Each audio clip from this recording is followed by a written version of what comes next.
I'm not sure why I try to research anything because it changes in 5 minutes, but here we are.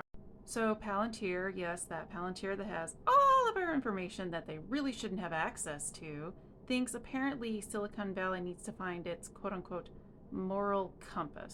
I should say not a moral compass in terms of humanity or things like that. No. The CEO of Palantir argues that far too much creative brilliance in the private sector is wasted on producing endless consumer products such as dating apps and online sales platforms, and on reducing the inconvenience of daily life for those with disposable income.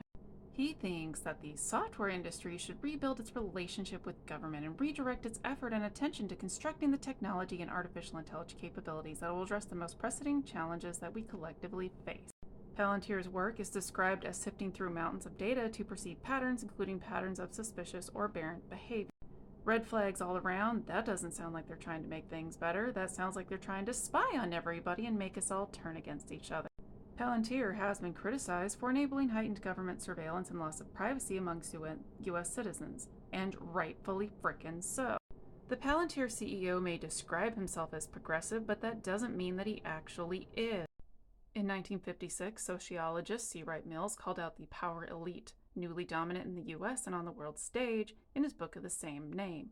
He implored his largely American readers to be wary of the trinity of big government, big military, and big business. Almost 75 years on, the trinity remains, but its internal relations have shifted, and in companies like Palantir, all three of its elements, government, military, and businesses, combine.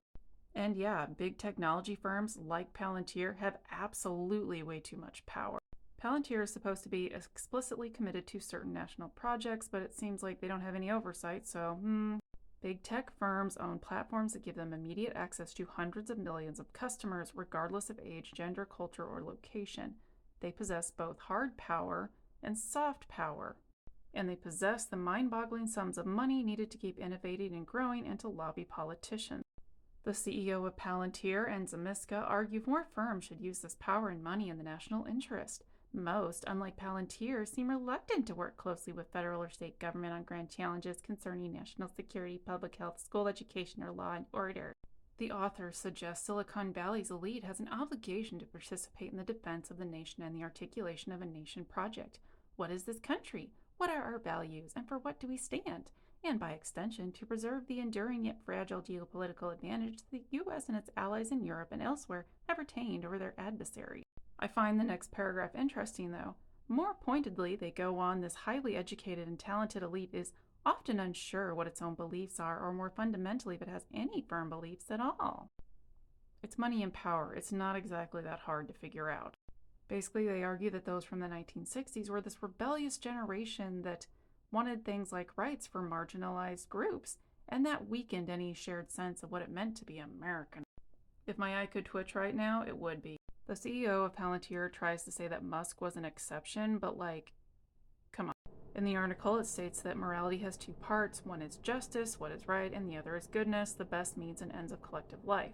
The CEO of Palantir and Zamiska are focused on the good, seeing it as a galvanizing force for any society, with justice as more of a corrective force and a foundation for goodness. Sure, Jan. Towards the end of their book, the authors focus on founder-led companies such as Apple. These, they write, are created by creative, brave, iconoclastic people. The CEO of Palantir, because we need to remember that he's the CEO, Karp and Zamiska want to reclaim the power of nationalism, but in an inclusive way. The nation-state, they argue, is the most effective means of collective organization in pursuit of a shared purpose that the world has ever known. I should clarify that this article is in two parts, the first being the summarization of the book that was written by Zamiska and the CEO of Palantir, and then the second half is explaining why their book doesn't hold up. Clearly, the authors believe Palantir exemplifies their argument that an alternative is necessary and possible, but the CEO of Palantir and Zamiska come unstuck in three key areas they don't explore, even though they have very obvious implications for their analysis. The authors call for a voluntary mind shift among their peers, sidesteps the role of government in calling big tech companies to account. It's a nice idea that big tech companies' executive will decide to act in the wider public interest, but it is unlikely to happen without regulatory sticks, carrots, and sermons being delivered by the federal government. Virtue must be instilled from outside rather than emerging from within. No wonder the CEO of Palantir eulogizes about national purpose when his company is significantly bankrolled by U.S. government contracts. The author of the article gives a couple of different things as to what would need to happen to actually make changes, which I will leave up to your opinion.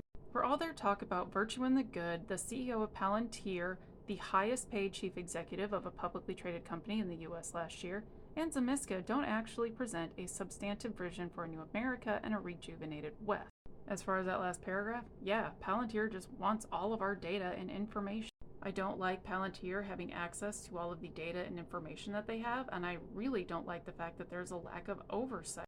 It's real easy to think that you're doing quote-unquote good if there isn't anyone there to hold you accountable or to call you out on your crap.